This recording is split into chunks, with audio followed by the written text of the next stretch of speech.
ನಮಸ್ಕಾರ ಸ್ನೇಹಿತರೆ, ಪಾರೆಗದ್ದೆಯ ಮತ್ತೊಂದು ಎಪಿಸೋಡ್ಗೆ ಸ್ವಾಗತ. ಸ್ನೇಹಿತರೆ, ಕರ್ನಾಟಕ ರಾಜಕೀಯದಲ್ಲಿ ಸದ್ದಿಲ್ಲದೆ ಒಂದು ದೊಡ್ಡ ತಿರುಗುಬಾಣ ಸಿದ್ಧವಾಗುತ್ತಿದೆ.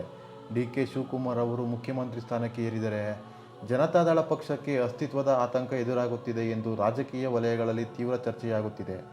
ಈ ಹಿನ್ನೆಲೆಯಲ್ಲಿ ಹಾಲಿ ಕೇಂದ್ರ ಸಚಿವ ಎಚ್.ಡಿ. ಕುಮಾರಸ್ವಾಮಿ ಅವರು ತಮ್ಮ ಸಚಿವ ಸ್ಥಾನಕ್ಕೆ ರಾಜೀನಾಮೆ ನೀಡಿ ಮತ್ತೆ ಪೂರ್ಣ ಸಮಯದ ರಾಜ್ಯ ರಾಜಕಾರಣಕ್ಕೆ ಮರಳುವ ಗಂಭೀರ ಯೋಚನೆ ನಡೆಸುತ್ತಿದ್ದಾರೆ ಎಂದು ಉನ್ನತ ಮೂಲಗಳು ಹೇಳುತ್ತಿವೆ. ಇಂದು ನಾವು ಈ ಮುಖ್ಯ ಬೆಳವಣಿಗೆಯ ಪೂರ್ಣ ಹಿನ್ನೆಲೆ, ರಾಜಕೀಯ ಸಮೀಕರಣಗಳು, ಜೆಡಿಎಸ್ ಪಕ್ಷದ ಮುಂದಿನ ಸವಾಲುಗಳು, ಒಕ್ಕಲಿಗ ಸಮುದಾಯದ ರಾಜಕೀಯ, ಅಲ್ಪಸಂಖ್ಯಾತ ಮತಗಳ ಬದಲಾವಣೆ ಮತ್ತು ಇದರಿಂದ ರಾಜ್ಯ ರಾಜಕಾರಣದ ಮೇಲಾಗುವ ಸಂಭವನೀಯ ಪರಿಣಾಮಗಳ ಬಗ್ಗೆ ವಿವರವಾಗಿ ಚರ್ಚಿಸುತ್ತೇವೆ. ಈ ವಿಡಿಯೋವನ್ನು ಕೊನೆವರೆಗೂ ಮಿಸ್ ಮಾಡದೆ ನೋಡಿ. ಹಾಗೆ ನಮ್ಮ ಪಾರೆಗದ್ದೆ ಚಾನೆಲ್ನ ಸಬ್ಸ್ಕ್ರೈಬ್ ಮಾಡಿ, ಲೈಕ್ ಮಾಡಿ ಮತ್ತು ಶೇರ್ ಮಾಡಿ. ಸ್ನೇಹಿತರೆ, ಕರ್ನಾಟಕದ ರಾಜಕೀಯ ಚರಿತ್ರೆಯಲ್ಲಿ ಜೆಡಿಎಸ್ ಒಂದು ಪ್ರಮುಖ ಪ್ರಾದೇಶಿಕ ಪಕ್ಷವಾಗಿ ಗುರುತಿಸಿಕೊಂಡಿದೆ. ಮಾಜಿ ಪ್ರಧಾನಿ ಎಚ್.ಡಿ. ದೇವೇಗೌಡರ ನಾಯಕತ್ವದಲ್ಲಿ ಪಕ್ಷವು ರಾಜ್ಯದಲ್ಲಿ ಬಲವಾದ ಮತ ಬ್ಯಾಂಕ್ ನಿರ್ಮಿಸಿಕೊಂಡಿತು.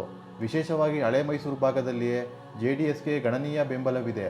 ಆದರೆ ಇತ್ತೀಚಿನ ವರ್ಷಗಳಲ್ಲಿ ಪಕ್ಷದ ಸಾಂಪ್ರದಾಯಿಕ ಬೆಂಬಲಿಗರಲ್ಲಿ ಗಣನೀಯ ಬದಲಾವಣೆ ಕಾಣಿಸುತ್ತಿದೆ. ರಾಜ್ಯ ಕಾಂಗ್ರೆಸ್ ಸರ್ಕಾರದಲ್ಲಿ ಶೀಘ್ರದಲ್ಲೇ ನಾಯಕತ್ವದ ಬದಲಾವಣೆಯ ಸಾಧ್ಯತೆಗಳು ಹೆಚ್ಚಾದ ನಂತರ ಜೆಡಿಎಸ್ ನಾಯಕತ್ವದಲ್ಲಿ ಆತಂಕ ಹೆಚ್ಚಾಗಿದೆ. ಡಿ.ಕೆ. ಶಿವಕುಮಾರ್ ಅವರು ಕಾಂಗ್ರೆಸ್ ಪಕ್ಷದಲ್ಲಿ ತಮ್ಮದೇ ಆದ ಬಲವಾದ ನಾಯಕತ್ವವನ್ನು ಕಟ್ಟಿಕೊಂಡಿದ್ದಾರೆ. ಅವರು ಒಕ್ಕಲಿಗ ಸಮುದಾಯದ ಪ್ರಭಾವಿ ನಾಯಕರಾಗಿದ್ದು, ಹಳೆ ಮೈಸೂರು ಭಾಗದಲ್ಲಿ ತಮ್ಮ ಹಿಡಿತವನ್ನು ಹೆಚ್ಚಿಸುತ್ತಿದ್ದಾರೆ. ಡಿ.ಕೆ. ಶಿವಕುಮಾರ್ ಅವರು ಮುಖ್ಯಮಂತ್ರಿಯಾಗುವ ಸಾಧ್ಯತೆ ಹೆಚ್ಚಾದರೆ ಒಕ್ಕಲಿಗ ಸಮುದಾಯದ ಮತಗಳು ಸಂಪೂರ್ಣವಾಗಿ ಕಾಂಗ್ರೆಸ್ ಕಡೆಗೆ ವಾಲುವ ಸಾಧ್ಯತೆ ಇದೆ ಎಂದು ಜೆಡಿಎಸ್ ನಾಯಕರು ಆತಂಕ ವ್ಯಕ್ತಪಡಿಸುತ್ತಿದ್ದಾರೆ. ಜೆಡಿಎಸ್ ಪಕ್ಷಕ್ಕೆ ಇನ್ನೊಂದು ದೊಡ್ಡ ಸವಾಲು ಅಲ್ಪಸಂಖ್ಯಾತ ಮತಗಳು. ಒಂದು ಕಾಲದಲ್ಲಿ ಜೆಡಿಎಸ್ ಮತ್ತು ಕಾಂಗ್ರೆಸ್ ನಡುವೆ ಹಂಚಿ ಹೋಗುತ್ತಿದ್ದ ಅಲ್ಪಸಂಖ್ಯಾತ ಮತಗಳು ಈಗ ಬಹುತೇಕ ಸಂಪೂರ್ಣವಾಗಿ ಕಾಂಗ್ರೆಸ್ ಪಾಳೆಯ ಸೇರಿವೆ.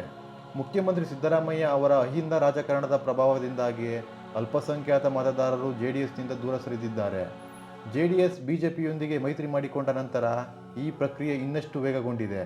ಈಗ ಜೆಡಿಎಸ್ ನಾಯಕತ್ವ ತನ್ನ ಅಸ್ತಿತ್ವವನ್ನು ಉಳಿಸಿಕೊಳ್ಳಲು ದೊಡ್ಡ ತಂತ್ರ ರೂಪಿಸುತ್ತಿದೆ ಎನ್ನಲಾಗುತ್ತಿದೆ. ಪಕ್ಷದ ಆಂತರಿಕ ಮೂಲಗಳ ಪ್ರಕಾರ ಎಚ್.ಡಿ. ಕುಮಾರಸ್ವಾಮಿ ಅವರು ದೆಹಲಿಯಲ್ಲಿ ಇದ್ದರೆ ರಾಜ್ಯದ ಮೇಲಿನ ಹಿಡಿತ ಕೈತಪ್ಪಬಹುದು ಎಂದು ಅರಿತಿದ್ದಾರೆ.